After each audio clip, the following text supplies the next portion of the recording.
विद्यावारियस में आप लोगों का स्वागत करता हूं। आज ज्यामिति में त्रिभुज पर यह दूसरा वीडियो लेकर के आया हूं। देखिए, ज्यामिति बहुत सरल टॉपिक होता है, बहुत सरल शाखा है गणित की। हो सकता है आपको लगता हो कि मैं गलत बोल रहा हूं, लेकिन सच बता रहा हूं, बहुत सरल चीज है और बहुत मजा आता है इसमें पढ़ने में।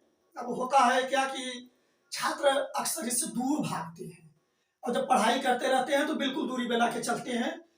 मैं मजाक में कभी कभी कहता हूँ बच्चों से, जब पढ़ाता हूँ उनको, कि क्या है तुम्हारी भयऊ है, क्या भाग रहे हो? है भाई, हमारे भयऊ समझते हैं ना, छोटे भाई की पत्नी। तो अब उससे बच्चे दूरी बना के रखते हैं। जैसे हमारे समाज की मर्यादा है ना कि भयऊ को किसी भी तरह से छूते भी नहीं है। तो लेकिन ये गलत धारणा है। अब क्या हो रहा है कि जब आप तैयारी के लिए आए तो वही चीज आपके गले की हड्डी बन जाती है, फिर आपको पढ़ना पड़ता है। और जब तक आप बेसिक चीजें नहीं पढ़ते हैं, देखिए पढ़ाई के दौरान जो आप पढ़ते हैं किताबें, वो बड़ी अच्छी चीजें होती हैं, उसमें इतना बढ़िया बेस तैयार किया जाता है। फिर आप आगे जब पढ़ते हैं तो आप पढ़ते कम है, ख्याली पुलाव में ज्यादा रहते हैं। आपको लगता है कि मैं पढ़ रहा हूँ, लगता है कि आता है, लेकिन सच बताऊं, अधिकांश बच्चे बिना नींव की दीवार उठाते हैं और परीक्षाओं में प्रायः निराश होते हैं। आइए, आप दूरी मत बनाइए उससे, उससे प्रेम कीजिए। वो अभी मतलब ज्यामिति से, ज्यामिति भी आपसे प्रेम करेगी, बहुत बढ़िया समझ में आएगा। प्रेम ही क्या, आप कहेंगे तो मैं ज्यामिति से आपकी शादी करा दूंगा, आप मालिक बन जाएंगे।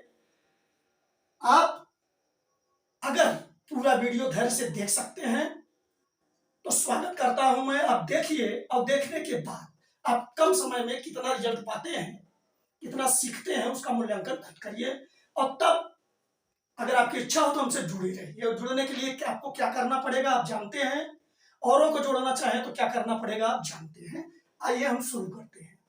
तो त्रिभुज के इस दूसरे वीडियो में अब मैं यहां से शुरू कर रहा हूं शीर्ष लंब से। शीर्ष लंब क्या होता है? त्रिभुज में आप जानते हैं कि 3 शीर्ष होते हैं। मान लीजिए एक त्रिभुज है हमारे पास ABC। किसी भी शीर्ष से सामने वाली भुजा पर अगर हम लंब डाल दें, अब यह शीर्ष A है और इसके सामने की भुजा BC है, इस पर एक लंब हमने डाल दिया। अब लंब मतलब आप समझते हैं ना, यहाँ 90 अंश का कोण बनाएगा। यह AD जो है यह लंब हो गया BC पर, और यही AD शीर्ष लंब कहा जाएगा। यहाँ शीर्ष लंब AD है, ठीक। इसी तरह से तीनों भुजाओं पर इसे खींचा जा सकता है, वो अभी हम आगे बताते हैं आपको। अब थोड़ा सा और इसमें समझ लेते हैं। यह एक त्रिभुज जो है बेटा, ये न्यूकोणीय त्रिभुज है। अगर हम समकोणीय त्रिभुज ले लें,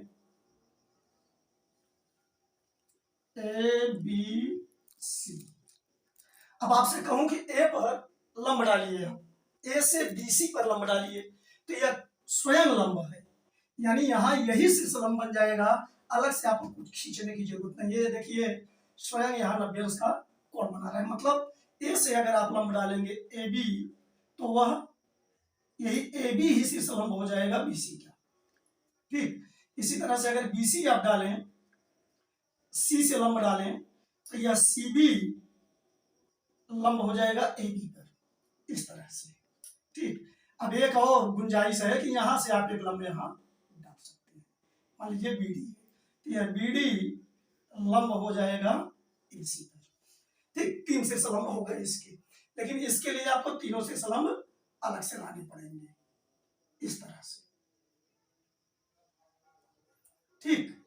यही अगर अधिक कोण त्रिभुज हो तब क्या होगा?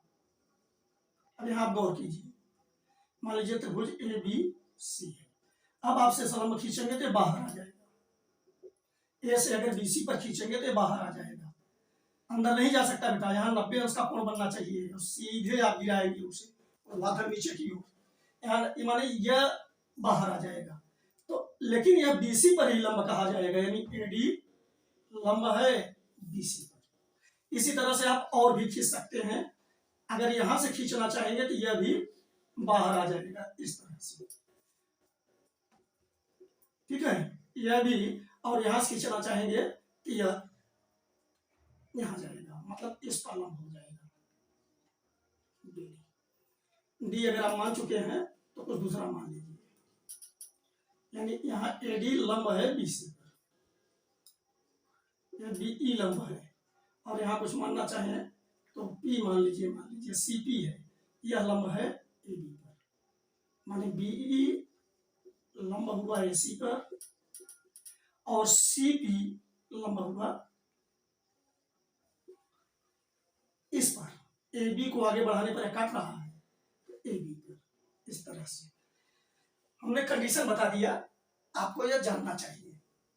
अब अगर आप शीर्ष लंब समझ गए तो अब चलते हैं शीर्ष लंब से ही रचना होती है किसकी, लंब केंद्र की। अब हम त्रिभुजों के लंब केंद्र समझते हैं। लंब केंद्र, तो लंब केंद्र अगर त्रिभुज है तो त्रिभुज के तीनों शीर्षों के जो कटान, तीनों लंब शीर्षों के जो कटान बिंदु होंगे उसको बेटा संगमन बिंदु कहना ज्यादा उचित होता है। ABC, AD, BE और मान लीजिए CF है, यही तीनों शीर्ष लंब हो गए। अब ये तीनों शीर्ष लंब यानी AD लंब है BC पर, और AD लंब है BC पर, BE लंब है CA पर, और CF लंब है AB पर, ठीक। और ये जहां काटेंगे इसको संगमन बिंदु, दरअसल वास्तव में इसको संगमन बिंदु कहना चाहिए, यहाँ प्रतिच्छेद नहीं कहना चाहिए। जब दो रेखाएं एक दूसरे को काटती हैं तो उसे प्रतिच्छेदी रेखाएं कहते हैं, लेकिन दो रेखाएं, दो से अधिक रेखाएं अगर एक ही बिंदु से होकर जाए तो इसे संगमन बिंदु कहते हैं। यहाँ अगर हम बिंदु O मान लें तो बिंदु O जो है, यह जो संगमन बिंदु है बेटा, यही शीर्ष लंब, यही लंब केंद्र है, यही लंब केंद्र है, बिंदु O लंब केंद्र है, ठीक। अधिक कोण त्रिभुज में अगर देखें, हम समकोण त्रिभुज में पहले देख लेते हैं। अगर इसे हम समकोण त्रिभुज में देखें तो अब लंब केंद्र कहाँ जाएगा, अभी आपने देखा ABC, अब AB लंब है CB पर, और उल्टा भी इसके यही है कि CB लंब है AB पर, और एक यहाँ। एक्चुअल में ये तीनों लंब केंद्र कहाँ काट रहे हैं, यहाँ, यही B ही इसका लंब केंद्र हुआ, B लंब केंद्र हो जाएगा। आशा है आप इसको समझ रहे हैं। आपसे परीक्षा में, अच्छी परीक्षाओं में इस तरह के क्वेश्चन उलझाकर पूछते हैं कि समकोण त्रिभुज यह है, उसमें कोण भी समकोण है, शीर्ष भी, तो बताइए लंब केंद्र कहाँ होगा, त्रिभुज के बाहर, त्रिभुज के अंदर। यहाँ देखिए न्यून कोण त्रिभुज में कहाँ बना, अंदर। समकोण त्रिभुज में कहाँ बन रहा है, यहाँ जाकर के, क्योंकि यह भी लंब है, यह भी, यह शीर्ष लंब है, यह शीर्ष लंब है, और यह भी शीर्ष लंब है, तो यही तो काट रहे हैं। जहां वो संगमन करेंगे वहीं शीर्ष, वहीं लंब केंद्र बन जाएगा। अब यही अगर अधिक कोण का कंडीशन हो तब क्या होगा, मैं इस तरह से आपको बताना चाहता हूं कि कोई भी परीक्षा ज्यामिति से संबंधित अगर आपसे प्रश्न करती है, माने परीक्षा अगर आपसे प्रश्न करती है ज्यामिति संबंधी, आपको उलझा ना सके। और बहुत सरल चीजें हैं, बहुत एक्स्ट्रा प्रयास आपको कुछ नहीं करवाऊंगा, आप सब जानते हैं, कुछ परिचित हैं, उसी के आगे मैं आपको लेके चल रहा हूं, आप आसानी से समझ सकते हैं। अब यह देखिए, एक यह हो गया लंब इस पर, और एक यह हो गया, मतलब अब ये AD नाम दे दिए तो AD जो है वह BC पर लंब पड़ रहा है, और इसका नाम अगर CE रख दें या CF रख दें तो CF जो है वह AB पर पड़ रहा है, AB पर लंब है, ठीक है। और अगर B से लंब डालें तो B कहाँ लेके जाएगा, B से इस पर लंब पड़ेगा, मान लीजिए BE, यह शीर्ष लंब हुआ। अब इसका लंब केंद्र कहाँ भागेगा, अब इसका लंब केंद्र वही होगा जहां तीनों काटे।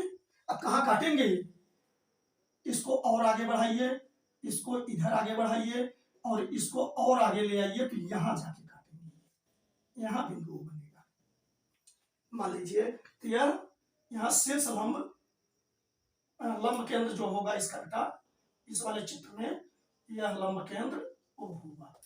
यानी आपने क्या देखा, आपने देखा कि न्यून कोण में लंब केंद्र त्रिभुज के अंदर होगा और इसमें समकोण त्रिभुज में समकोण वाले शीर्ष पर होगा और अधिक कोण वाले त्रिभुज में बाहर होगा। स्क्रीनशॉट ले लीजिए। आगे बढ़ते हैं। अब माध्यिका, माध्यिका क्या चीज है? यह माध्यिका नाम से ही स्पष्ट है कि त्रिभुज अगर यह एबीसी है तो किसी भी शीर्ष से उसके सामने वाली भुजा के मध्य बिंदु, लंब के शेष लंब में क्या था कि सामने वाली भुजा से पर लंब खींचा जाता था, लंब पड़ता था। यहाँ आपको लंब से मतलब नहीं है, बल्कि सामने वाली भुजा का मध्य बिंदु कौन सा है उसको अगर मिला दें तो उसको मिलाने वाली रेखाखंड इस भुजा की माध्यिका कहलाएगी। यहाँ एडी जो है वह बीसी की माध्यिका हुई, एडी बीसी की माध्यिका है। ठीक, अब यहां ध्यान दीजिए, इस तरह से कितने खींचे जा सकते हैं? 3, इसके भी मध्य बिंदु पर, इसके भी मध्य बिंदु पर। ठीक है, अगर यहाँ खींच दें इस तरह से, अभी हम अलग चित्र बना करके आपको बता रहे हैं। यहाँ एडी जो है वह बीसी पर माध्यिका है, लेकिन आप देखिए कि इसमें भी क्या कंडीशन खड़े हो रहे हैं। अगर एक समकोण त्रिभुज हो जाए, चलिए मैं इसको खींच के दिखा दे रहा हूं कि आप देखिए यहाँ 3, यहाँ 3 माध्यिकाएं खींची गई है, बी और इसको सी एफ मान ले रहे हैं। ठीक है, अब यहाँ बी किसकी माध्यिका हुई? एसी की, एसी की, तथा सी एफ ए बी की माध्यिका है।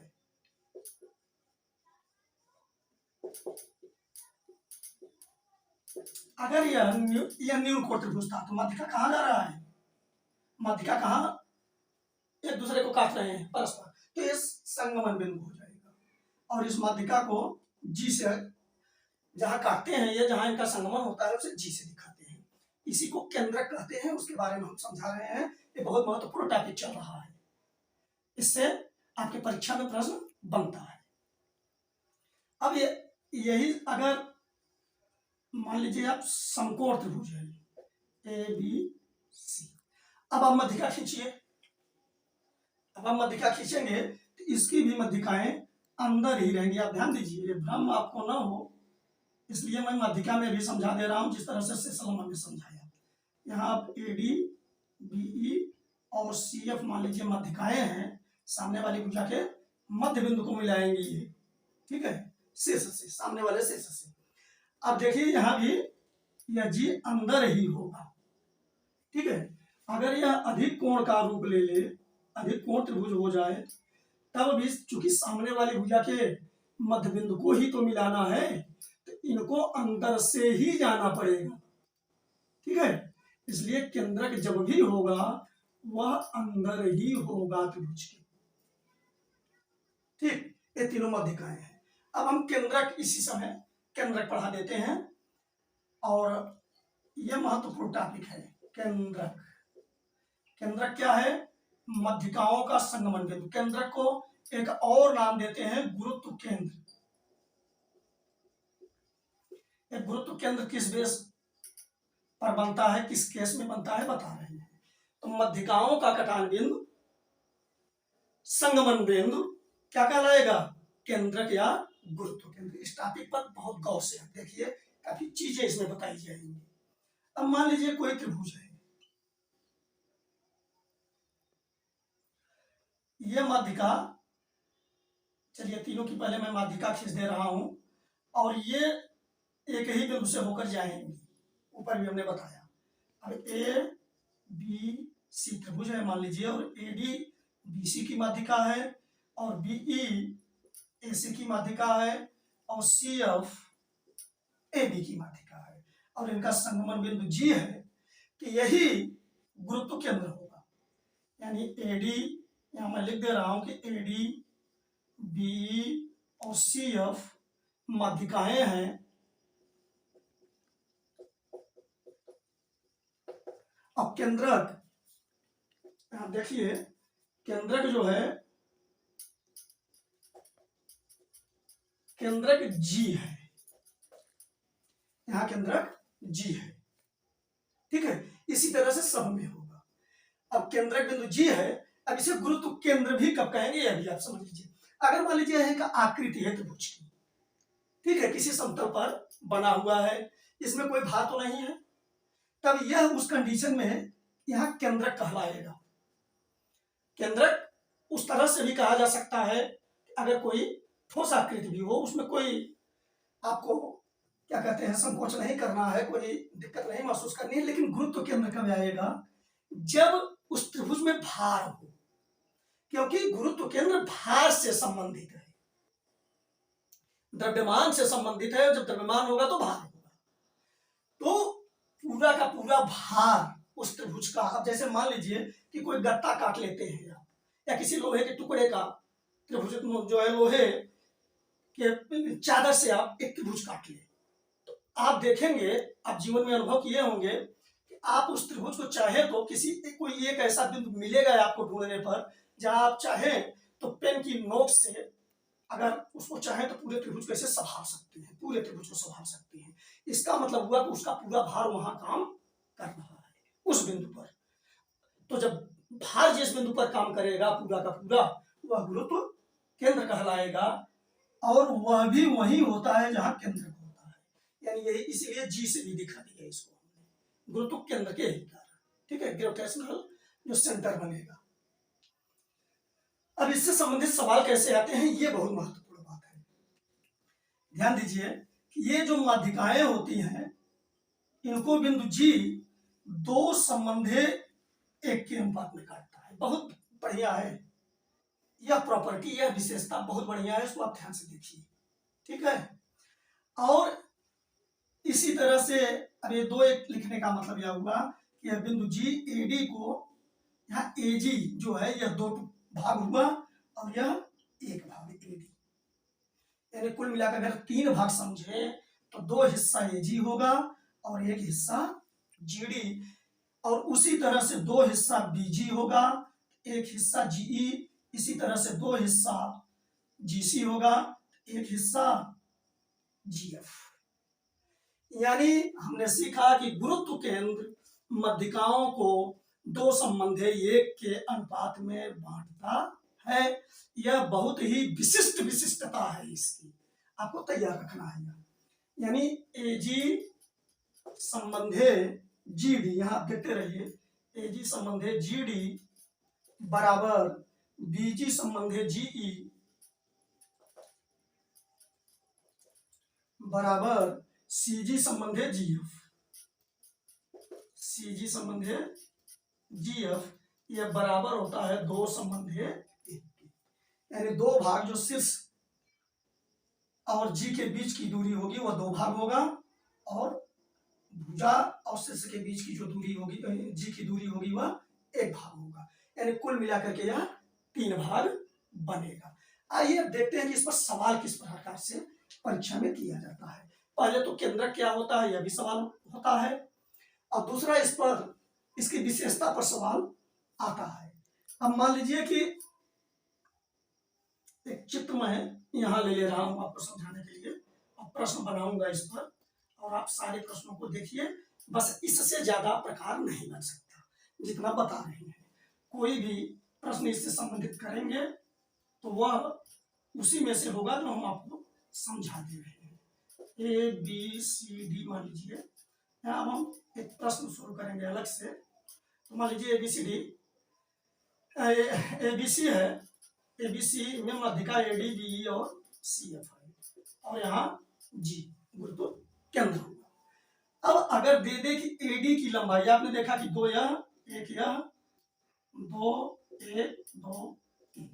अब प्रश्न बना रहे हैं, अगर मान लीजिए कि AG पूरी लंबाई AD, मान लीजिए पूरी AD की लंबाई हम दे दिया 6 सेमी, ठीक है, और एक और ले रहा हूं जैसे BE, और BE की लंबाई दे दिया 9 सेमी,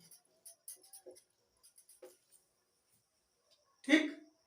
अब आपसे पूछ दे कि AG की लंबाई बताइए या DG की, तो हमको यही समझना है कि यह G जो है वह दो संबंध एक में बांटेगा, इसका मतलब हुआ 2 हिस्सा या 1 हिस्सा या, यानी कुल हुआ 3 हिस्सा।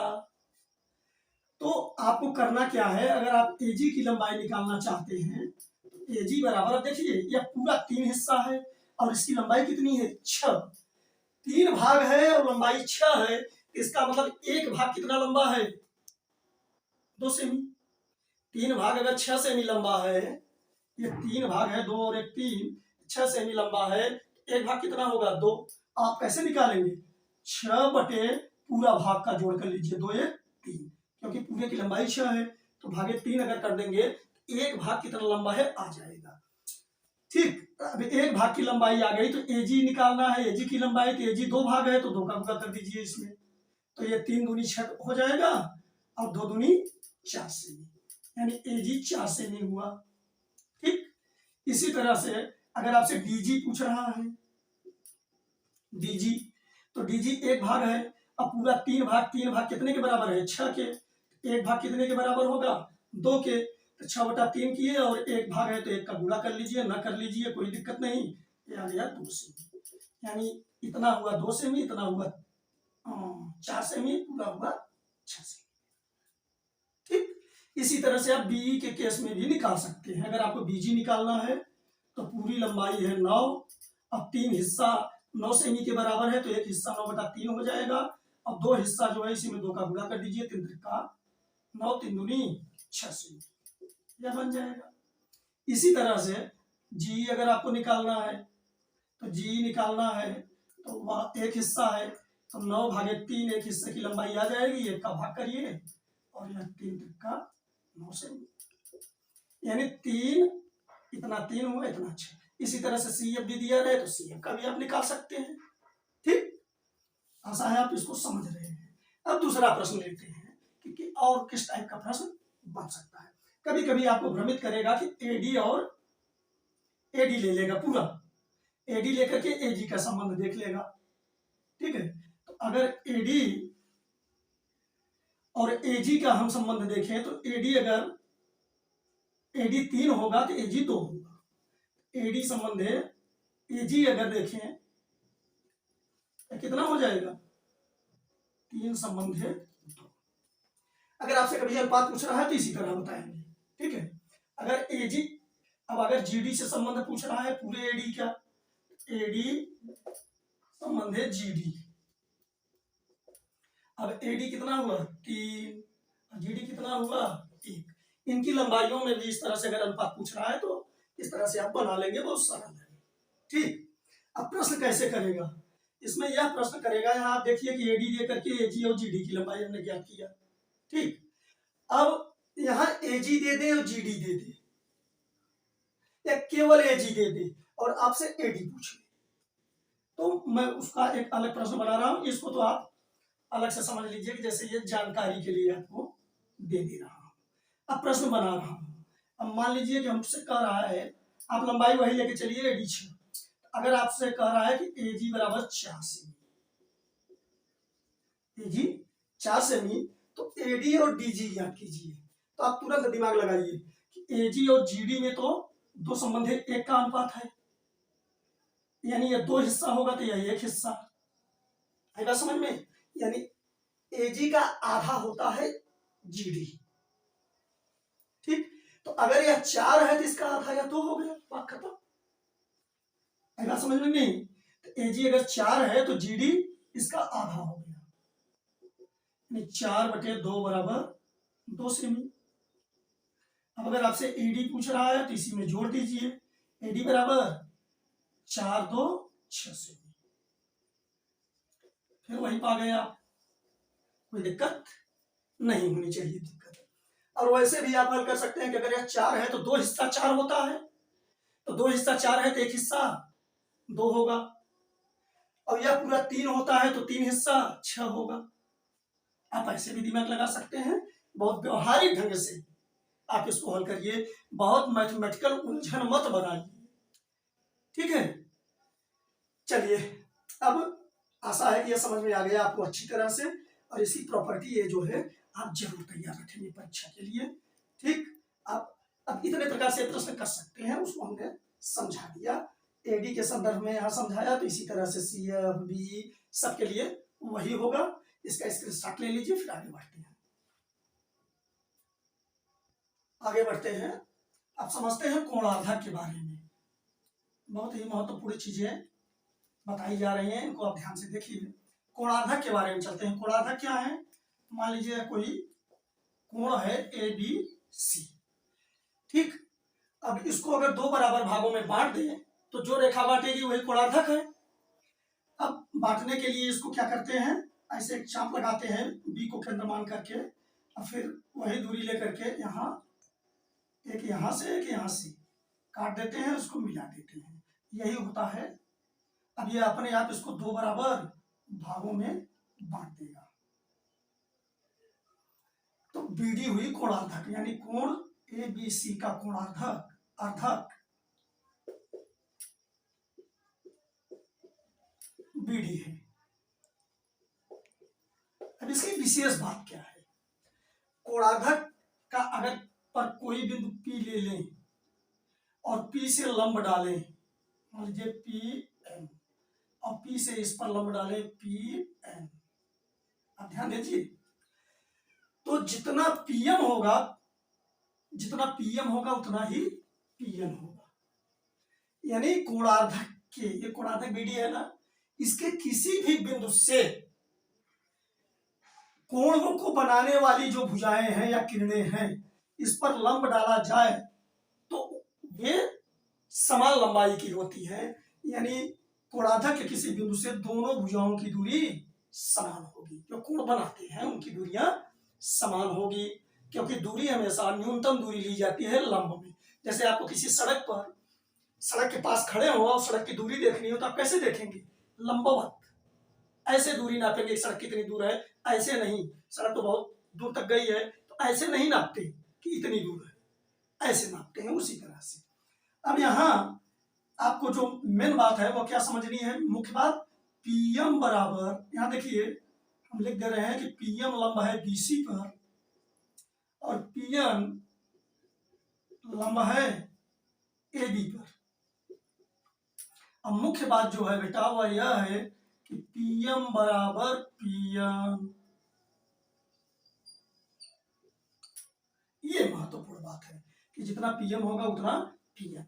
अर्थात यह बीडी एक ऐसा मार्ग है कि इस पर केवल बिंदु पी के लिए नहीं है, इस पर चाहे जो बिंदु हो उससे बीसी पर अगर लंब डालें और एबी पर तो समान होंगे।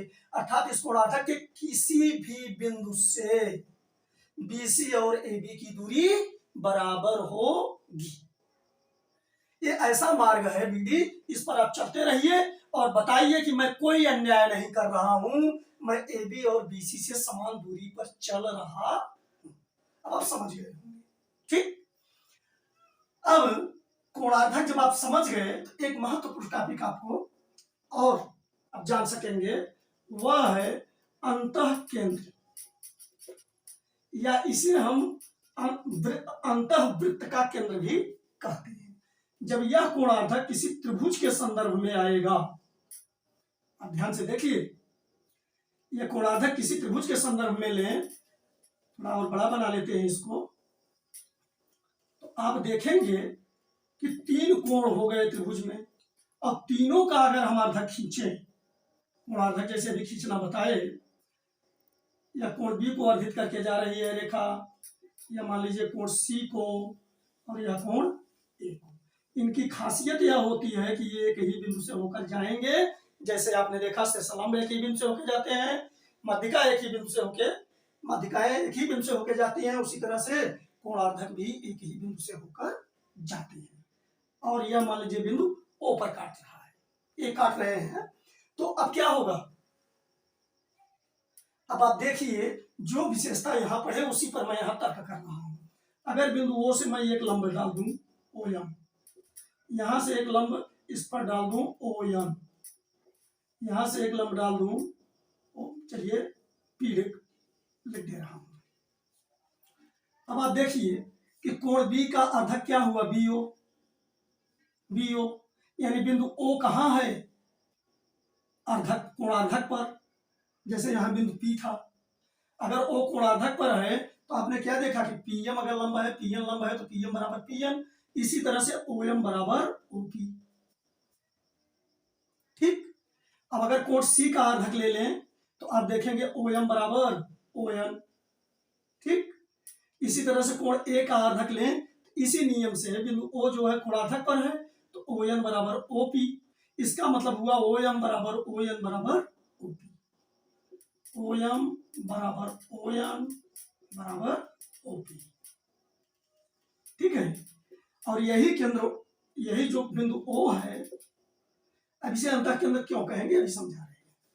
अब जब बिंदु ओ से यम एन पी की दूरी बराबर हो गई, तो हम चाहे तो यहां केंद्र मान करके बिंदुओं को यम की दूरी ले, ओएम की दूरी ले लें, या ओएन की या ओपी की प्रकार में, और एक चाहे तो वृत्त खींच दे तो वह यम से भी होके जाएगा, चूंकि एन भी उतने दूर पे है, पी भी उतने दूर पर है, तो इस तरह से एक वृत्त खींचा जा सकता है त्रिभुज के अंदर।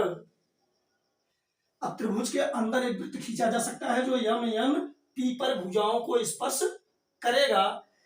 तो यह वृत्त चूंकि त्रिभुज के अंदर है, तो इसका जो केंद्र होगा उसे अंतः केंद्र कहेंगे। बिंदु ओ अंतः केंद्र है या अंतः वृत्त का केंद्र है, यह तैयार रखना है आपको। ऐसा आप समझ रहे हैं। अब आप ध्यान दीजिए कि आपसे परीक्षा में इस तरह का प्रश्न करता है कि अंतः केंद्र किसे कहते हैं, विकल्प देगा। मध्यिकाओं के कटान बिंदु को, संगमन बिंदु को, कोणार्धकों के संगमन बिंदु को, लंबार्धकों के संगम, भुजाओं के लंबार्धकों के संगमन बिंदु को, शीर्ष लंबों के संगमन बिंदु को, इस तरह से प्रश्न उठाता है। ठीक है, अब ये जो केंद्र जितने हम आपको बता रहे हैं, इनमें से एक अक्सर पूछा जाता है। तो यहाँ आप क्या बताएंगे, कोणार्धकों के संगमन बिंदु को, त्रिभुज के कोणार्धकों के संगमन बिंदु को अंतः केंद्र कहते हैं।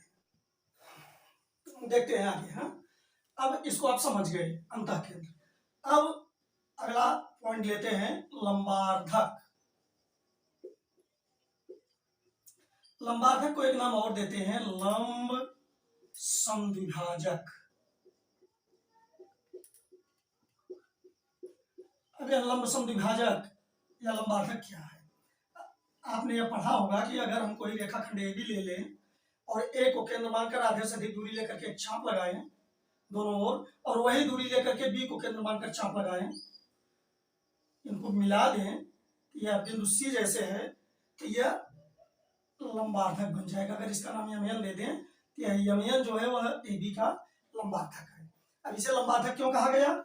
यह सबसे पहले तो ए बी पर लंब होगा, तो लंब हुआ, और साथ साथ ए बी को दो बराबर भागों में बांटेगा, जितना ए सी उतने बी सी, यानी अर्धक भी है, आधा भी कर रहा है, इसलिए इसको लंबार्धक कहते हैं, या लंब समद्विभाजक। समद्विभाजक का मतलब ये होता है दो बराबर भागों में बांटने वाला।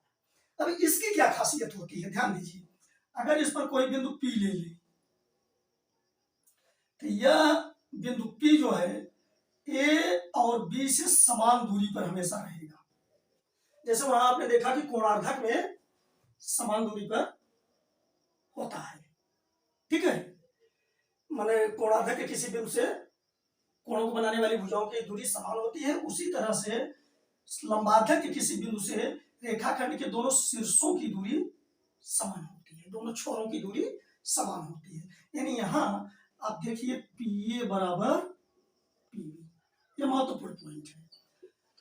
इसका मतलब हुआ कि आप इस यमयन पर, यानी जो लंबार्धक है, इस पर अगर आप चलें तो यह एक ऐसा रास्ता है कि आप कहीं भी हो, किसी भी बिंदु पर, केवल पी की बात नहीं है, किसी भी बिंदु पर हो, वहां से ए और बी की दूरी समान रहेगी।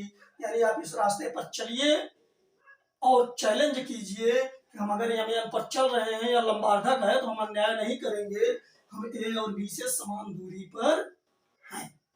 ठीक, इस बात को आप समझ गए होंगे।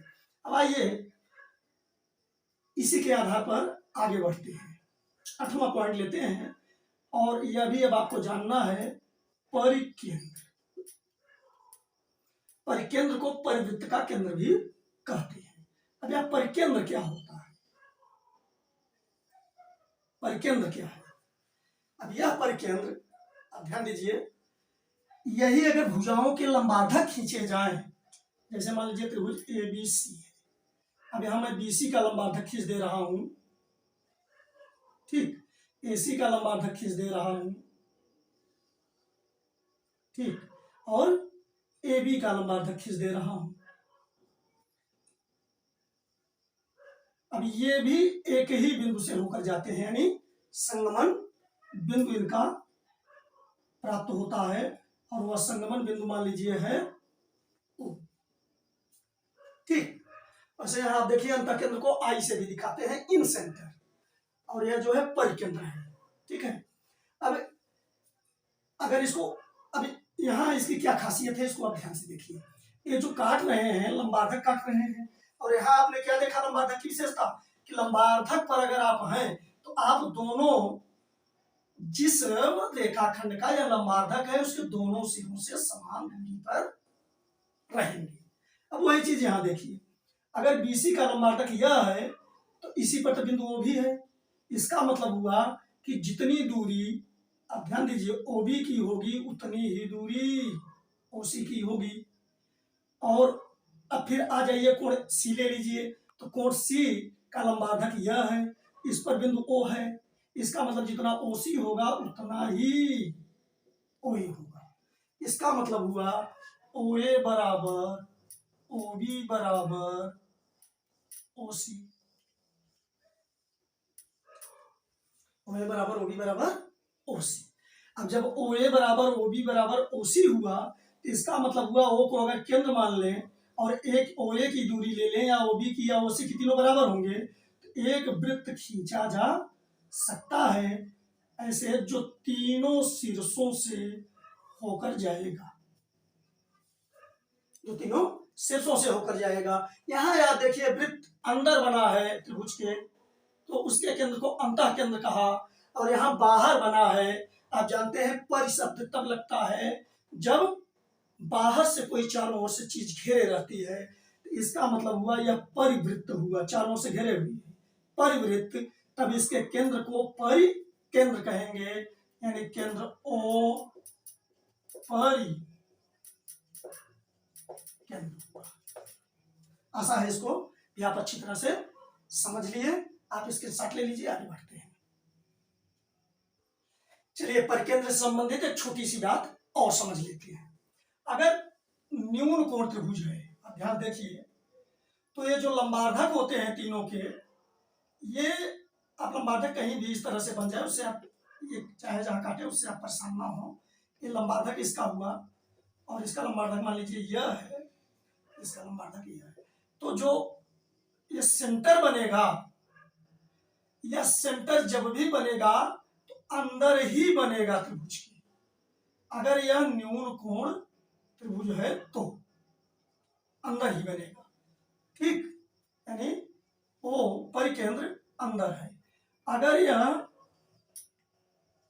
समकोण त्रिभुज है, आपको तीनों के समझ लेना है, अगर यह समकोण त्रिभुज है तो होता क्या है कि यहाँ आप जब लंबार्धक खींचते हैं तो यह इसके मध्य बिंदु से गुजरता है, यह जो कर्ण होता है इसके मध्य बिंदु से ही गुजर कर जाता है। आप इसको भी खींचेंगे, अगर इसका भी लंबार्धक हुआ भी यहीं से होकर जाएगा, और AC का लंबार्धक अगर आप खींचेंगे तो वह भी यहीं से होकर जाएगा। यानी आपके लिए एक महत्वपूर्ण बात सामने आई कि समकोण त्रिभुज में, अब यहाँ पहले समझ लीजिए आप कि परिकेंद्र त्रिभुज के अंदर है, यहाँ देखिए अंदर है, यानी यहाँ केंद्र मान करके आप एक वृत्त इस तरह से खींचेंगे, ठीक है। लेकिन समकोण त्रिभुज में परिकेंद्र, यहाँ आप देखना है, परिकेंद्र O कर्ण का मध्य बिंदु है, कर्ण का मध्य बिंदु है, यह आपको समझना है। यानी अब यहाँ केंद्र माना जाएगा, और जितनी दूरी इसकी होगी A की उतना ही C की उतना ही B की, और तब आप एक त्रिभुज खींचेंगे, फिर वही वाली बात हो जाएगी कि अर्धवृत्त का कोण समकोण होता है, जो आप वृत्त में पढ़े होंगे या आगे पढ़ाएंगे। अगर यही अधिक कोण बन जाए, अधिक कोण, तब ये लंबार्धक बाहर जाकर के काट देते हैं। यहाँ अगर इसकी भी माध्यिका खींचे, वो लंबार्धक खींचे, तो इस तरह से यह भी यहाँ आ जाएगा, यानी यहाँ बन जाएगा। यानी अधिक कोण के केस में परिकेंद्र ओ वृत्त के बाहर है।